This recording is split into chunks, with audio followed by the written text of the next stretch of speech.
భవిష్యత్తులో ఇండియా ప్రపంచానికి ఒక ఐకానిక్గా నిలబడబోతుంది, దట్టు ఎడ్యుకేషన్ వల్ల అని చెప్తూ ఉంటారు.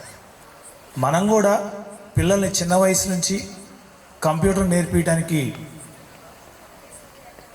మనస్ఫూర్తిగా అంగీకరించండి, దాన్ని నమ్మండి. చెప్పాను కదా, ఎవరు నమ్మినా నమ్మకపోయినా ఇప్పుడు 250 మంది పైన హెచ్సిఎల్లో జాబులు కొట్టించాం. మా మాట విని మా వెనకమాల నిలబడి మమ్మల్ని నమ్ముకున్న వాళ్ళు ఇంత మటుకు ఎవరు కూడా అన్యాయం కాల. కాకపోతే చాలామంది పేరెంట్స్ నమ్మకపోతే మీరే నష్టపోతారు, నేనే నష్టపోను. లిటరల్గా నాకేం నష్టం లేదు.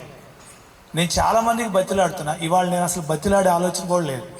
ఇప్పుడు చాలామంది పిల్లలు సార్ నాకు హెచ్సిఎల్లో సీటు కావాలి, జాబ్ కావాలని నెమ్మడబడుతున్నారు.